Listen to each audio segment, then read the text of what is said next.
What's up, y'all? This is Poe One.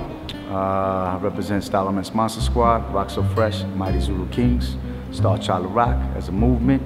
You know what I'm saying? Break life.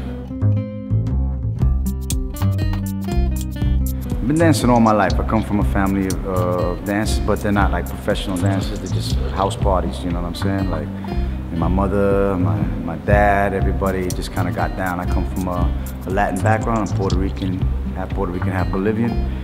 So there was always music around the house and playing. I've been always kind of dancing.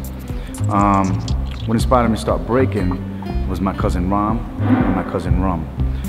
They're mostly writers. They come out of Staten Island, New York, and they got me kind of breaking. They weren't really b-boys, but they did a little bit in the 80s. You know, they specialized mainly in writing, so they got me inspired first.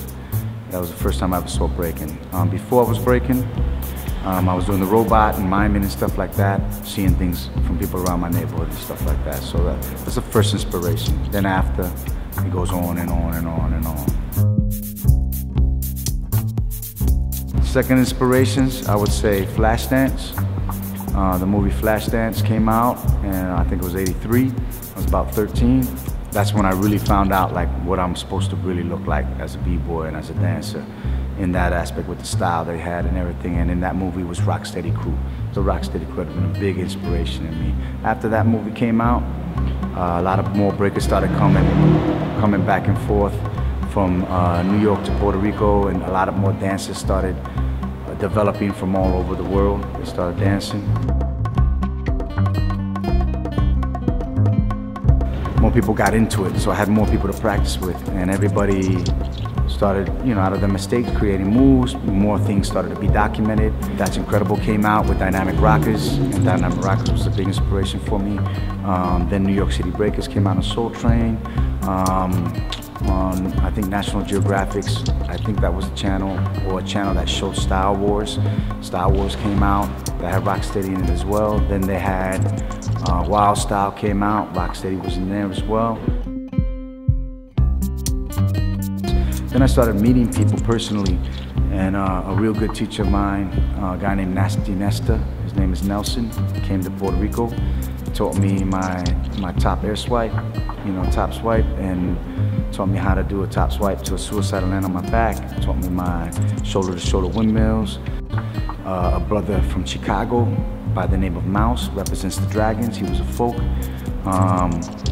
His name was Mouse, a Mexican guy, Puerto Rican, half Mexican, and he taught me my tracks. Taught me to get better precision and better whip in a lot of my stuff. I had Bemba, Alexis, rest in peace, Tatino, Enano, Menudo, La Rubia, El Cano, all these guys from Puerto Rico that I would watch and see if I would go to Rio Piedras, and I would go to Escambron. Escambron was a beach that people would go to on Saturdays where all the breakers were hanging out. I learned a lot there. And in California, I learned a lot as well in the early 80s. There was a guy named Nick Ortiz, or Nick Vargas, I think. Yeah, Nick Vargas, and he had a crew called Four Way. There was Sidewalk Breakers, Junior Cardone and them. I used to watch them at a club called Studio 47. I had my best friend named Pat Mermel, his name is Snow. He taught me a lot as well, breaking. We taught each other because I kind of taught him as well.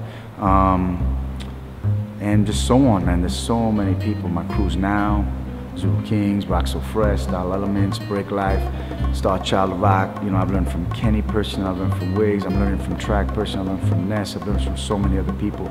And my own understanding and what I'm observing from Flow Master, from so many, from new to old, it doesn't matter. I learned from it all.